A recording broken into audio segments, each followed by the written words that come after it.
తూర్పుగోదావరి జిల్లా దేవరపల్లి మండలం ఎర్నకూడి గ్రామానికి చెందిన అడపాక రాము అతని భార్య గోవిందమ్మ ఉదయమే కూలి పనికి వెళ్లగా అదే ఇంట్లో ఉంటున్న వృద్ధురాలు మహాలక్ష్మి ఇంటి నుంచి మంటలు వెదజల్లడంతో వెంటనే బయటకు రావడంతో పెను ప్రమాదం తప్పింది. ఇంటిలో ఉన్న వస్తువులన్నీ కాలిబూడిద కావడంతో దిక్కుతోచని స్థితిలో కుటుంబ సభ్యులు విలపిస్తున్నారు. సుమారు 3 లక్షల విలువైన నగదు, బంగారం, వస్తు సామగ్రి, బట్టలు, డాక్యుమెంట్లు దగ్ధమయ్యాయని ఇంటి యజమాని రాము తెలిపారు. ఇల్లు పూర్తిగా కాలి బూడిదైంది. ప్రమాదానికి కారణం విద్యుత్ షార్ట్ సర్క్యూటా లేదా గ్యాస్ లీక్ కావచ్చని అంచనా వేస్తున్నారు. సంఘటనా స్థలానికి అగ్నిమాపక దళం, రెవెన్యూ, విద్యుత్, పంచాయతీ తదితర సిబ్బంది చేరుకున్నారు. తక్షణ సహాయంగా రెవెన్యూ అధికారులు 40 కిలోల రైస్ అందించారు. గ్రామ సర్పంచ్ బొంత భరతబాబు 10,000 రూపాయలు, పాలకోడేటి శ్రీను 2,000 రూపాయలు బాధితులకు అందించారు.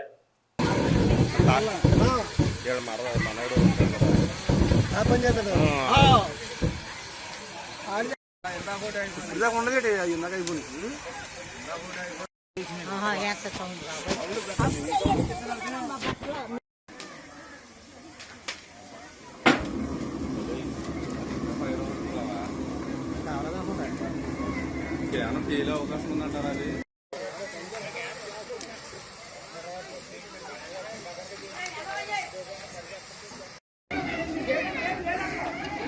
హలో అయ్యో చెప్పండి.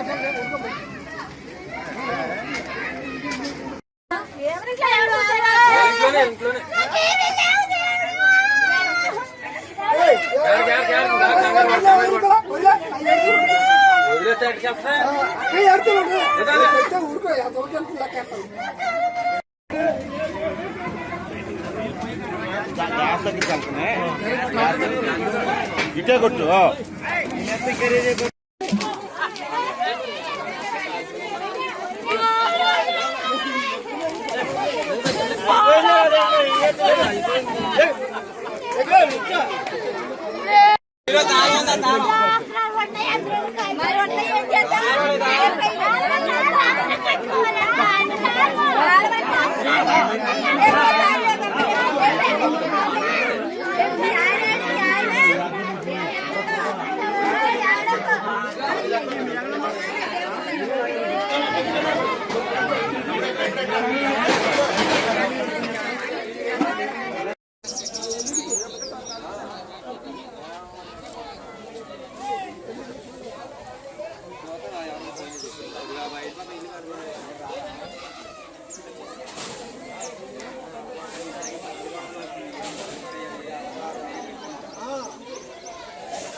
నా పేరు రామారావు అండి.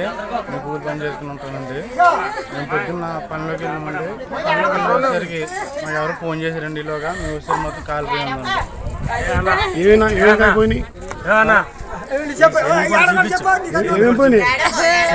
పిల్లలకి బంగారం పెట్టినండి. కాసు కాసం బంగారం పోయిందండి. మా అత్తగారి ఒక 60,000 అండి, మా యొక్క 20,000 అనుకుంటాయండి. నాకు తెలియకుండా మా ఆవిడ దాచుకుంటుంది. మొత్తం 50,000 క్యాష్ అయితే ఇంకా అలా ఆధార్ కార్డు తెచ్చుకుంటే ఏమీ లేవండి. ఇంకా నాకు తెలియకండి మీరు ఏం దాచుకుందో తెలియదండి. బంగారం పిల్లదాలకు కాసు కూడా ఉంటుందండి. ఈ పిల్ల ఏమో ఒక 20,000 దాచుకుందండి. మా అత్తగారు ఒక 60,000 అండి. మొత్తం 80,000 దాకా పోయిందండి. మిగతాది ఇంకా ఈ లోన్ ఏముంది నాకు తెలియదండి. ఈ అమ్మాయికి తెలిసింది. మా అత్తగారు పక్క ఏం పక్క దాచుకుంటారండి.